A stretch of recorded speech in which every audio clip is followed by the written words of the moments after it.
what does bringing the sacred into everyday living look like for you? Maybe we could start at this side. Connor, you want to go? My practice really is a lot of what we're doing here, which is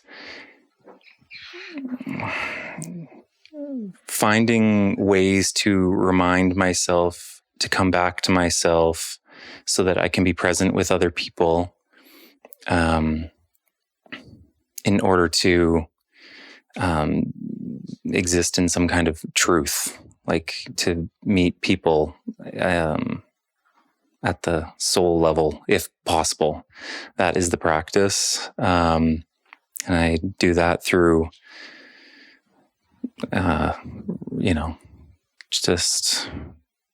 meditation in all sorts of ways. It isn't so much like a mantra, but a remembering. Usually the things that bring up big emotions, I'm trying to practice on those being kind of like mindfulness bells of, okay, come back and, not get into separation. But that's kind of my practice, ongoing practice. Yeah.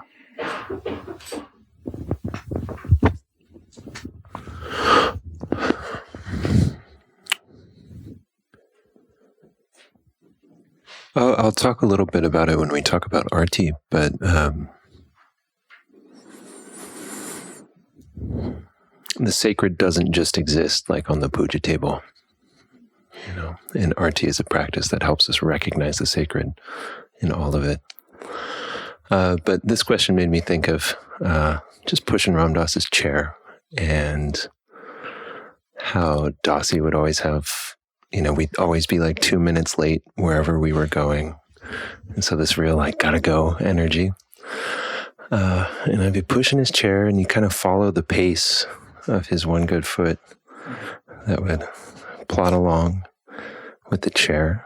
And then someone would come up to talk to Ram Dass and he would plant his foot. We weren't going anywhere.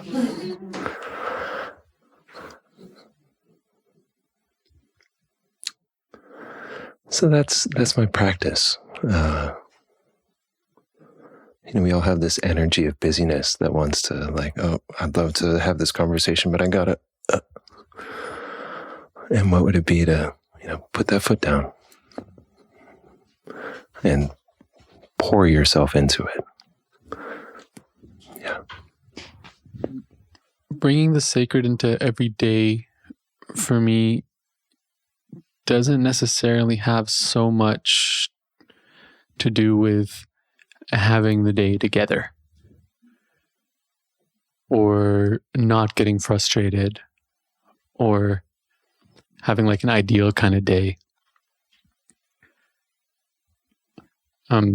Those days happen. Those emotions happen. And the feeling of being in the sacred is kind of untouched by those feelings and those days.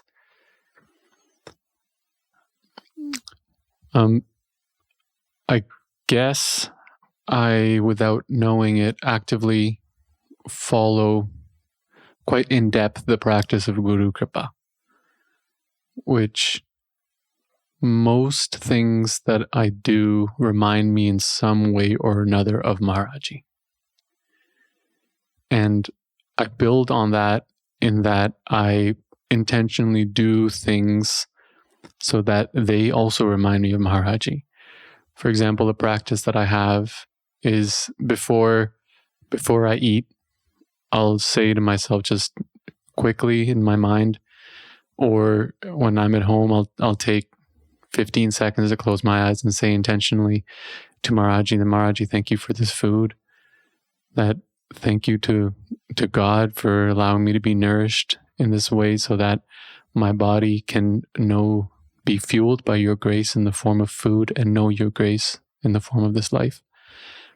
And then just by that practice, I turn eating into a sacred act. So I kind of have these little checkpoints to keep sort of involved in remembering the sacred. But the main thing is that it's because I really want to. And I really want to remember the sacred. And when I don't, I feel a little lost, and I feel like I really just want to have that. So I think the process of remembering God for me, and, it can be so many things, and I don't know if it's something that can be strived towards, or if it's kind of a natural happening with this practice. But I could see, and this happens when Lakshmi and I are driving around, and sometimes it happens through her. She'll see an old person walking down the street, and her heart will absolutely fill up, and we'll both be in God. That just the sweetness of that person walking will remind us both of God.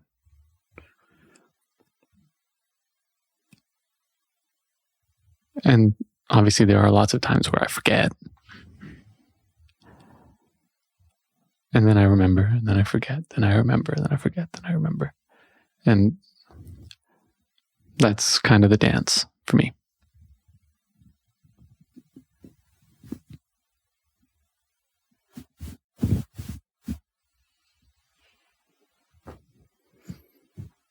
Okay.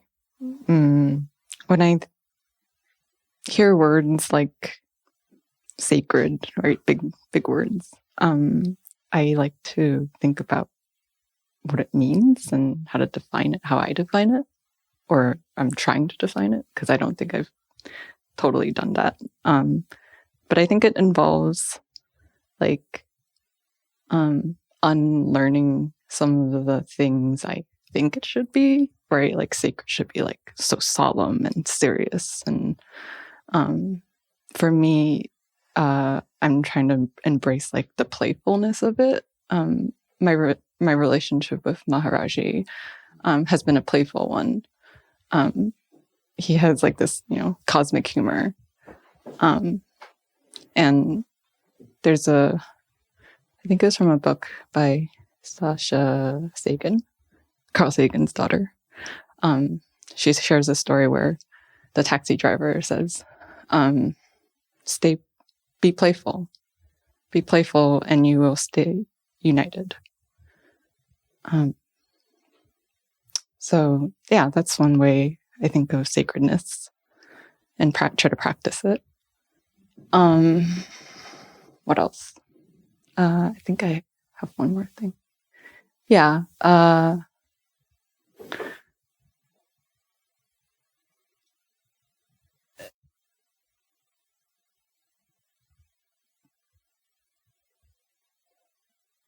Maybe I don't know. It was somewhere. It's floating around. Yeah. But yeah, it all feels like really interconnected. And so when I start like connecting the dots, like this is, and follow the dots and oh yeah, now I remember. See, follow the dots. They're in my head, so I can't see them, but I can. So it's like also unlearning like, okay, sacred and human, and that feels like really like polar opposite things. What I've experienced, like, especially with my first like spiritual friend, is like I hang out with him and I'm like, wow, you're like 100% human and 100% divine. And I love all of that, and I can, it's all the same, all one. So back. Wow. What is there even to say after that? Yeah. Defining sacredness. Yeah.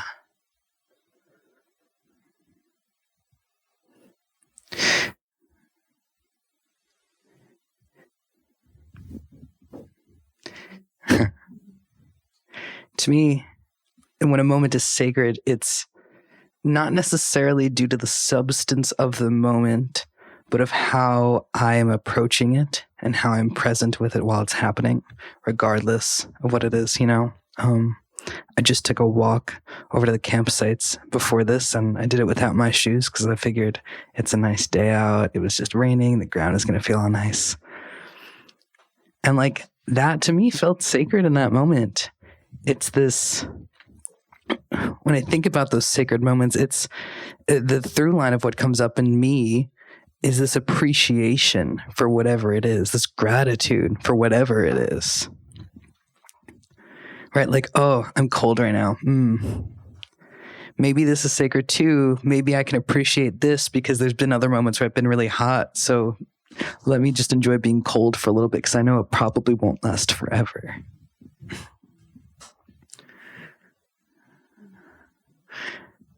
I find a lot of sacredness and joy and laughter. You know, I did that thing yesterday where after you talk, you think about all the things that you would have said because now you've had more time to think about what you've said. I think a big practice of mine, whether or not it's something I intentionally do, is joyfulness. Just like you were talking about playfulness. It's so important to laugh. I think it's maybe under talked about. To joke around, to laugh, to be in this present moment. The playfulness requires a presentness that doesn't happen if you're in your head, if you're stuck 3 days ahead or 4 weeks behind. And I think all of that is sacred. Yeah.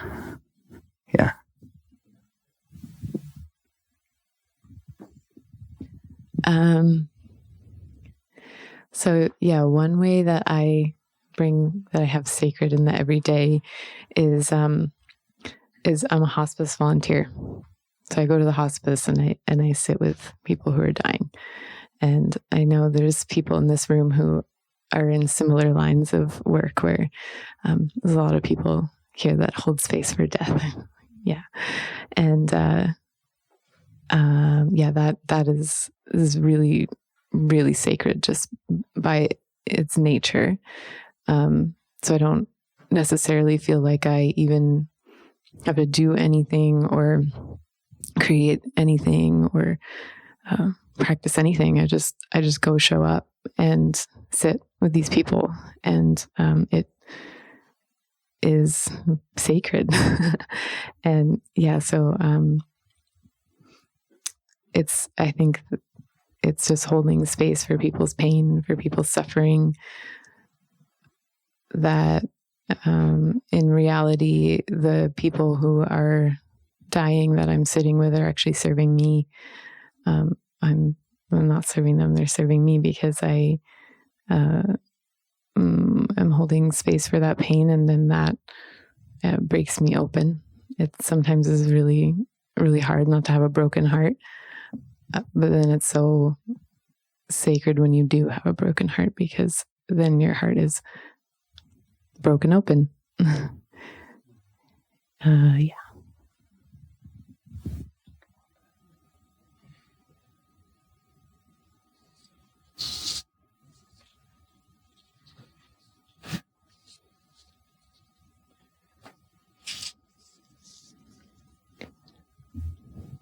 So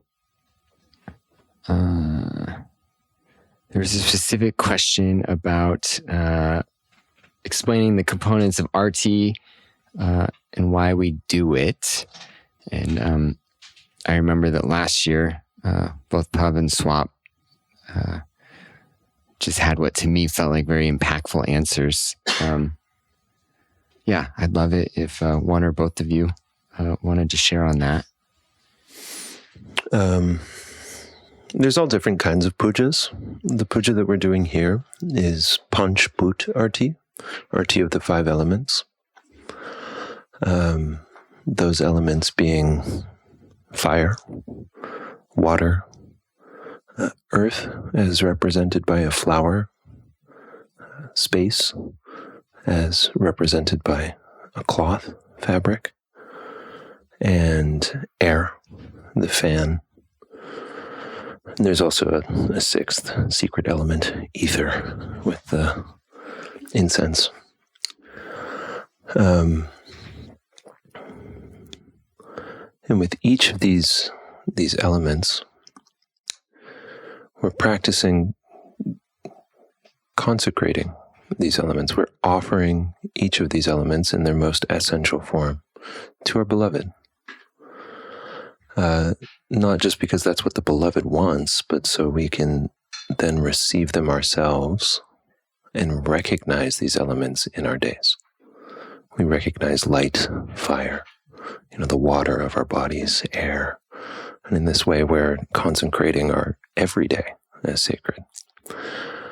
And I came to know this and practice this on Maui, where we built a small Hanuman temple.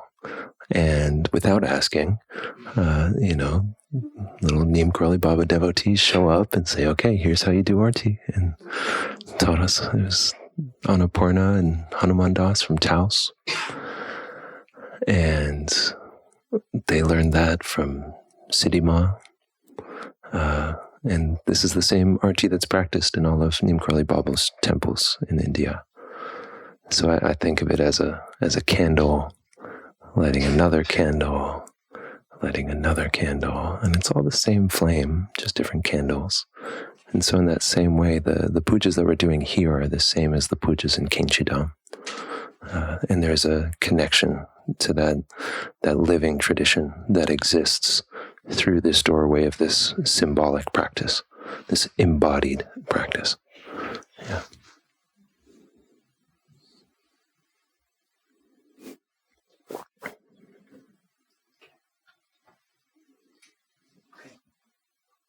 Question. Right.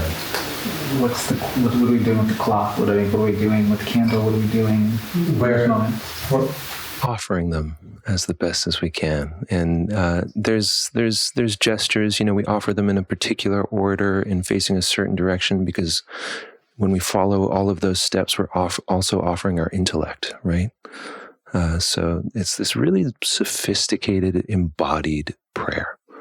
And so everything's going in a clockwise direction because that's said to be auspicious. And we wave them, but the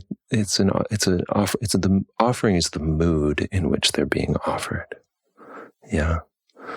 I remember KK telling a story. I can't remember the details of it, but KK, when we show up to these saints or these special places, he didn't come with like these big bushels of flowers and fruits or, golden gifts. He showed up with a simple stick of incense, and he would light that stick of incense and offer his entire heart with that stick of incense.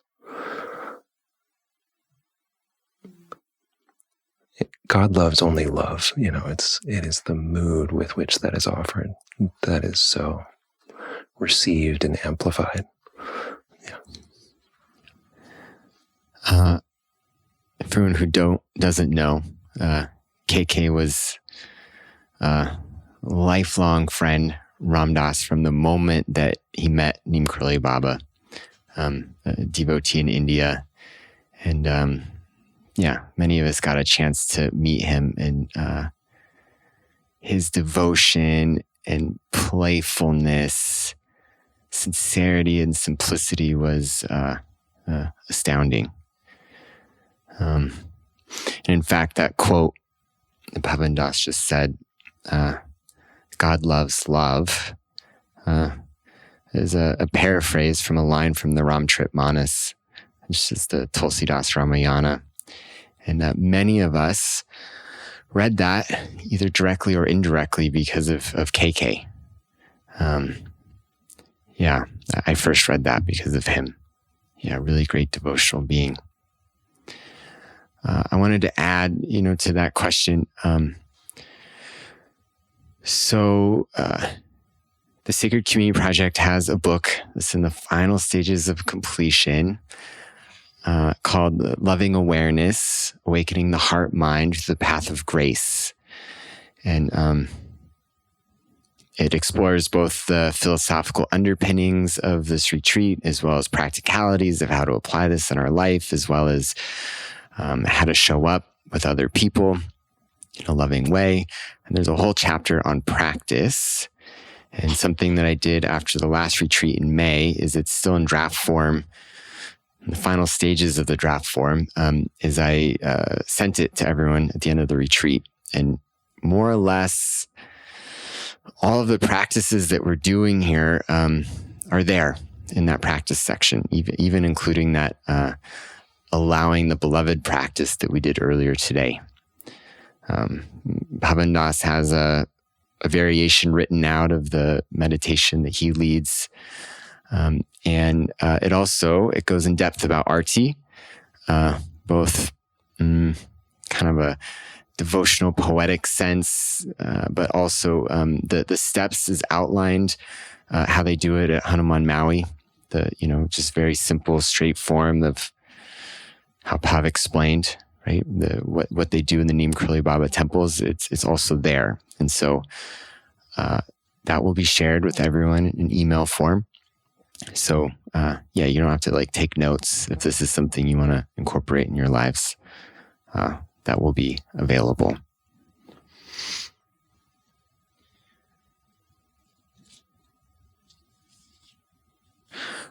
So, a couple more questions. So as I said, Pavan and I are going to tell some Ram Dass stories tonight at the start of Kirtan. But Connor and Lakshmi also both met him and spent some time. And we thought this could be a good moment because there's a lot of questions about that. Whichever one of you wants to go first, just to talk a little bit about what that experience was like of being in his presence, and also maybe what impact did that have on your life? Okay. So I met Ram Dass, I think it was only a few weeks before he died, when he was right at the very end. And leading up to that, I knew I was going to Maui, and had a feeling that maybe I was going to have the chance to meet him, or at least see him, interact with him. And so I wanted to offer something. And I thought, well, what can you offer Ram Dass? And I came to the conclusion, really nothing, but I'm still going to do something. So I thought I would draw a picture of Maharaji. And so I spent the weeks leading up to that trip sketching like a black and white pencil portrait of Maharaji. And I was just staring at Maharaji's face for several hours a day. It's like every little detail of his face. It was like literally hours and hours. And that was a beautiful practice in and of itself. And his face started coming into my dreams. And I had a really beautiful dream just before my trip, like maybe a day or two before I left to go to Maui, of just having Maharaji's darshan in my dream. And it was definitely full darshan, just being seen by the king of the universe and what that feels like. And when Sitaram Das spoke yesterday about what would it feel like to be, if you knew that you were unconditionally loved, it was a moment of that. And I woke up with that feeling, and it remained, and I remembered that feeling. And then I had that beautiful dream and went to Maui, and had the beautiful opportunity by Maharaji's grace to go to the house, and Ram Dass was there, and had just everything coincided so that I could went up to Ram Dass, and it was Raghu Marcus that introduced me to Ram Dass, and he was sitting at the table eating, and was really close to death. It was close to the end, and his body so frail and so, like his body was absolutely done. And it was really, a really transformative moment to see such a finished body, but such an alive spirit. And he held his hand out and I grabbed his hand, and he wasn't looking at me, but he just really, really slowly like turned his head. Like it was so slow. And as he was holding my hand, and then he just eventually met my eyes and had that eye contact. And it was just speaking personally, the exact same feeling as the darshan from Maharaji in my dream that I'd had a couple nights before, where I felt like I was being completely unconditionally loved with everything. Like I was totally seen, totally safe. It felt like he knew every part of me and was just like, it's all good, you know? Yeah. So that was that experience. Yeah.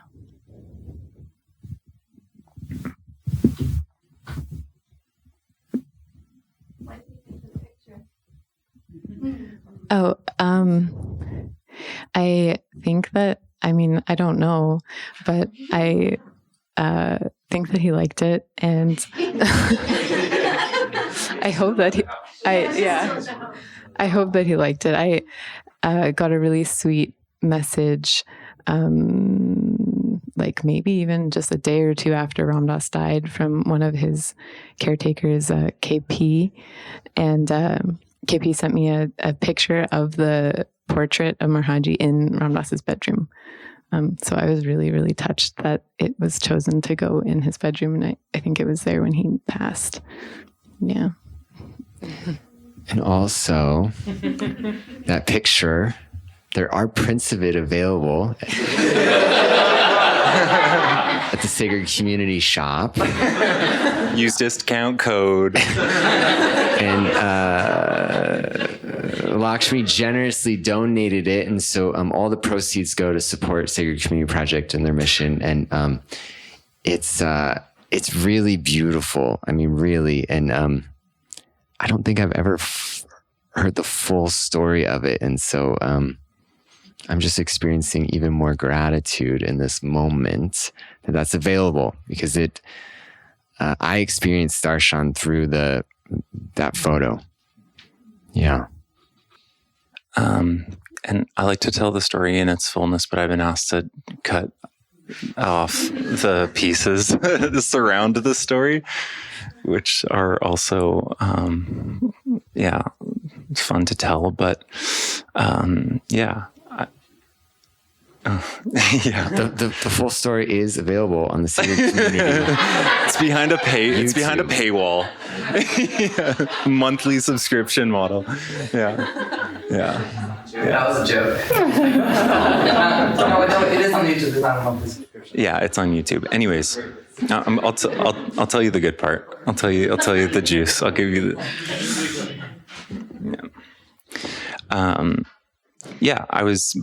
The long and short of it, just how did I get there, I think is important. I was at a yoga retreat that was unrelated, other than the fact that the person cooking was also a chef at the house and cooked for Ram Dass. I didn't really know him, but I'm trying not to go into the whole story, but I thought that's really cool. I've heard about him in yoga classes. So I asked, anyways, there's a whole story as to how I got to the house.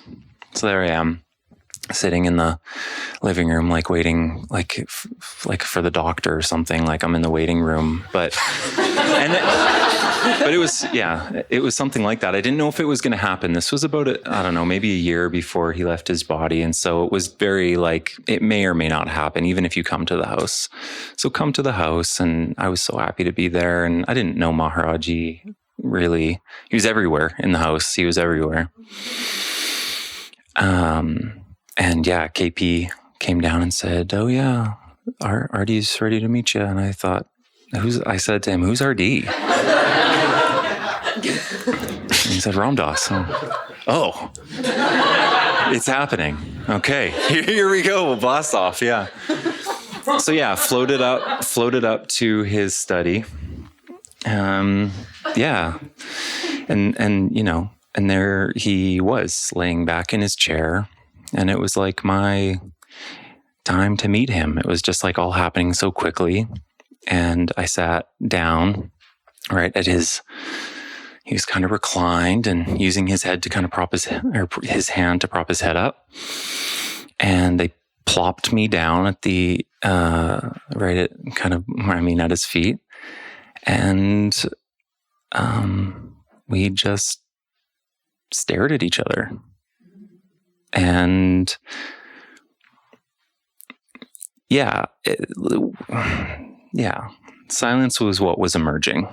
There was no thing to say. It was not important to ask a question. What was I going to ask? That's too much pressure. This is something else. This was just like, yeah, Lakshmi said it. It's, I don't know what was happening, but in that moment, I just felt just totally seen and loved. Like that question is exactly it. That, like, what would you do if you were loved unconditionally? How would it feel? Well, the lights turned on in that moment, and I was just like, yeah, it was overwhelming. And so we just stared at each other, and I was just like, probably smiling like an idiot, but you know, it didn't matter. We were just staring at each other, and we were just in love. We were just in love. And we hung out there for a couple lifetimes or something. And then he goes, "What do you want?"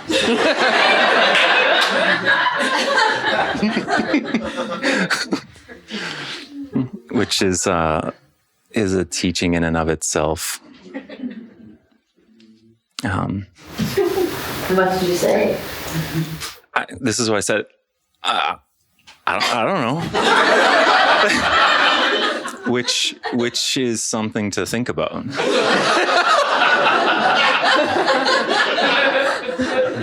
Yeah.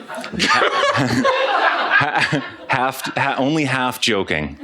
Only half joking. This has been the, you know, why it's like, yeah, it's meeting a master. He says things that are on levels, and our responses, internal and verbal, are, you know, what we got.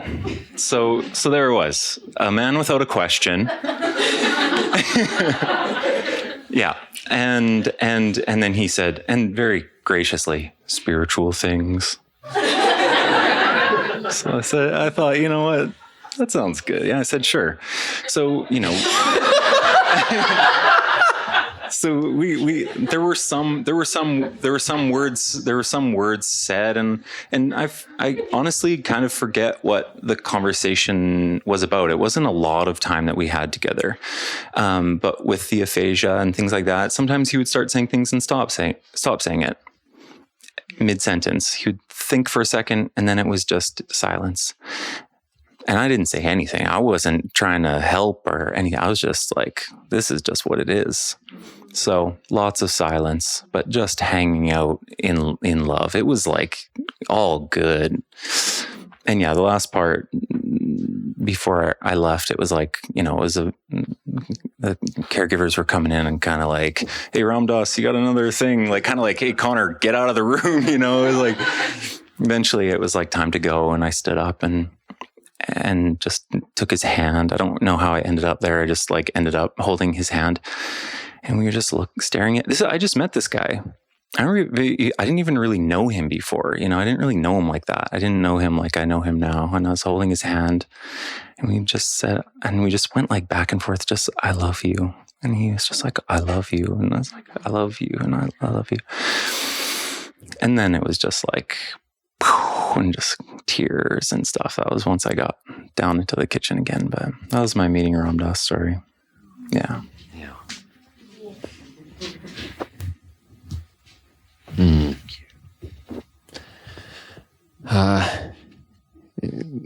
Connor said a sense of just feeling so seen. And that's been something that we've been practicing, right, at this retreat. It's just like seeing each other. And today we did that in a big way, but we've also been doing it in little encounters and big. And there's a question about what do you do when you don't feel seen? And it seemed like Zander maybe had a good answer about that.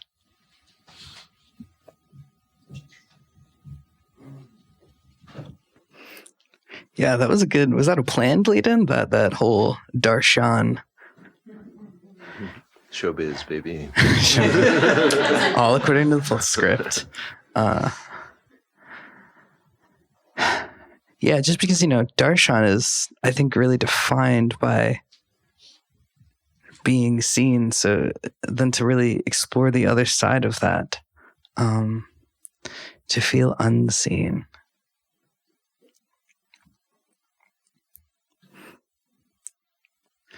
There's no more Ram Dass to go feel seen by anymore.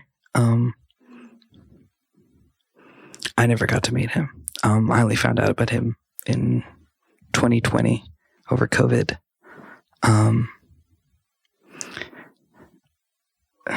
I've looked at this inquiry from a lot of different angles, which is why I'm answering it now. There's been moments where I feel not seen at all, and then there's been moments where I feel almost too seen and I need to go back to my tent and take a nap.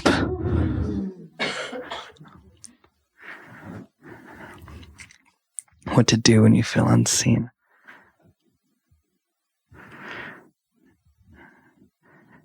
There's that saying that God, guru, and self are the same. I think there's two strategies I kind of found in exploring this explicit question to maybe feel a little bit more seen in those moments. There's the seeing yourself, right? Like, are there needs I need to attend to? Am I hungry? Do I need to eat? Should I take a shower? Just practical, personal things, right? Like,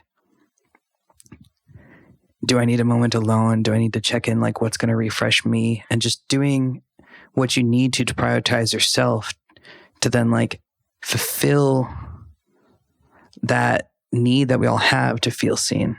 And the other half of that is really, what sacred community is about is turning to those around you, being in, what's that Buddhist term for, like, not like-minded company, not sangha. It'll come to me, hopefully, or somebody.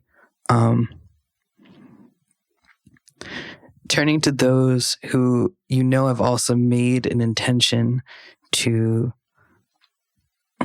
using the words of Maharaji, love everybody, right? To be honest. Those who can meet you where you are and really be there with you. And finding the courage somewhere to say, hey, maybe not explicitly, but in some way say, hey, like, I need to be seen right now. I need some space held for me. It's a hard thing to do, especially in those moments. That's when I'm feeling unseen, I very much turn to my practices of sitting down at the harmonium. It offers an opportunity to just shift that whole energy on its head, in a way I don't think I could intellectually explain.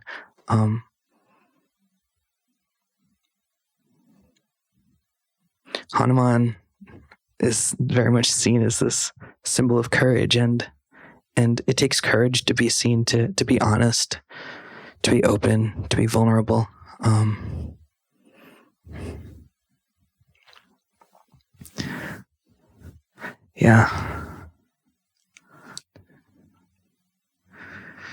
turning the practice also maybe offers an opportunity to remember that feeling is a passing phenomenon. It's a thought. But I think really the core of that is sacred community.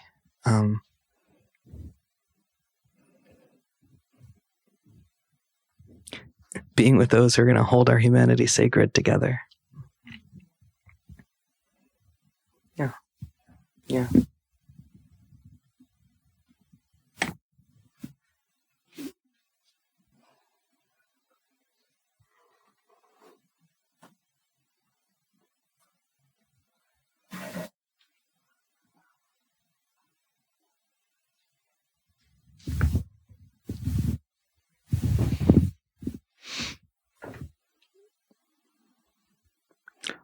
Before we move on to the next question, just want to add a little something from my perspective as well. Is sometimes being out in the world and feeling like we're not being seen by strangers or people we work with or even family or friends can be really draining and kind of isolating.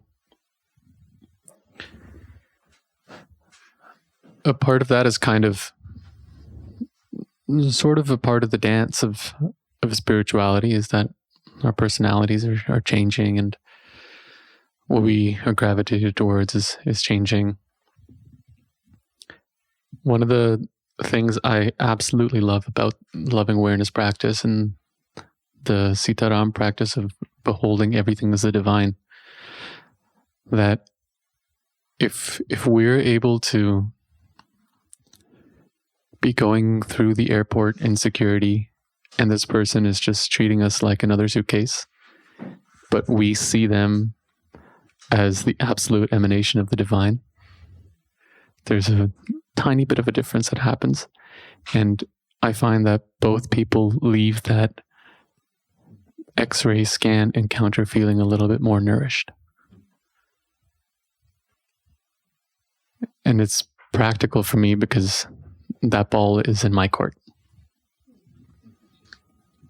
I will just say briefly now, and we will touch upon this more tomorrow, but something that's implied, especially in what Zander's saying, is that being connected to satsang can help in terms of this need of seeing and being seen. And we recognize that a lot of us might not feel like there's satsang around us. And that's why Sacred Community Project has these same satsang hangs that we've been doing in person. We have these ongoing on a regular basis every week and multiple times. And there's a lot of people in this space that actually show up there. So it's not just, it's really coming together in satsang, right? And the purpose of that is so that we can have that need met. And I know for myself, when I'm connected with satsang, that's what makes it easier for me to do the practice that Swap is talking about, because I don't need other people to meet that need. I'm having it met, right? I'm connected to community. And we'll also talk more about that in our integration talk tomorrow. So the next question is, can anyone speak to the use of psychedelics or plant medicine in their spiritual practice? I'll just share a brief history for context. I was doing exploration in 2013-ish, 2014 of consciousness, and one thing or another led me to ayahuasca. And I went on my first ever ayahuasca retreat with my mom. And we sat in that retreat together. And during that retreat, the curandero, Arnaldo Esquez Katashunga, he came up and he asked me if I'd want to learn what it was that he was doing. And the night before he said that, I had a really strong desire to learn what he was doing, which didn't fit with the plans of my life. So I went home and thought about it, and I went home and I couldn't think about anything else. So a year later, I went to Peru, to the jungle, and started a formal apprenticeship with Arnaldo, and spent about half my time for the next 3 years in Peru, and the rest of my time working with a another student of Arnaldo, Pablo Medrano.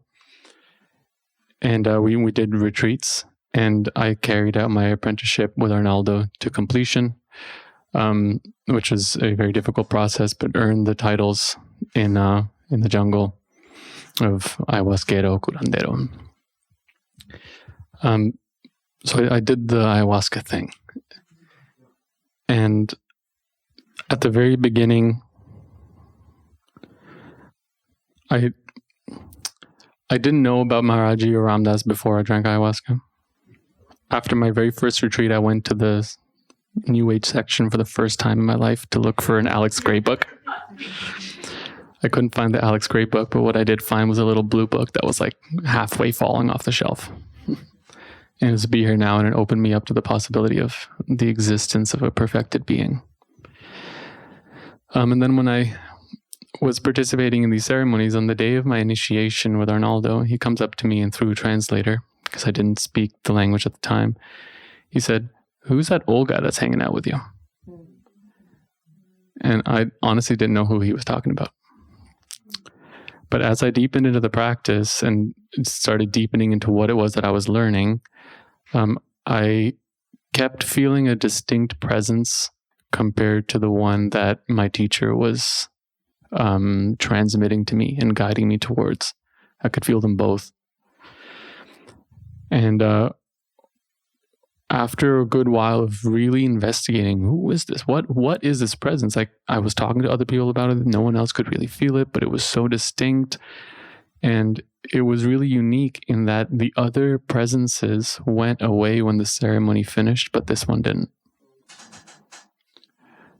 And I sooner or later came to the really vivid conclusion that this presence was Maharaji. And then after a number of years of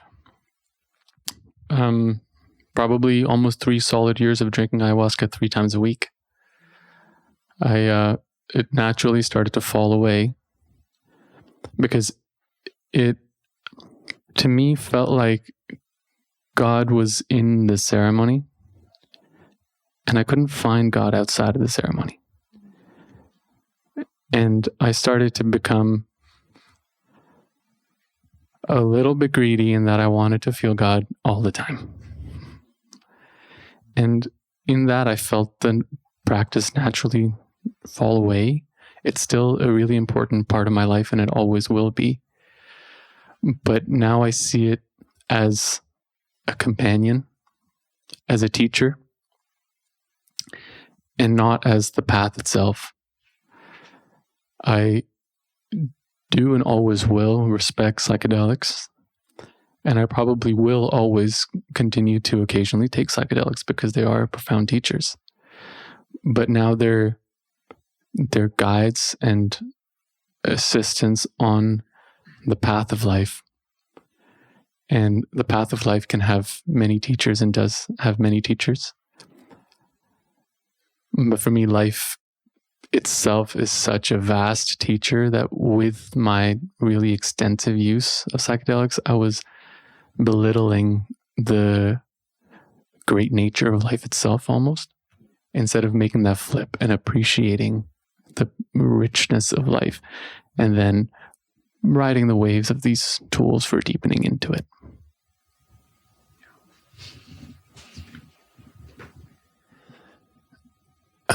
And also, just for future reference, Swapnil is a contributing author of the book, and talks about not just psychedelics, but non-ordinary states in general, and just how to work with them, as well as sharing some of his experiences.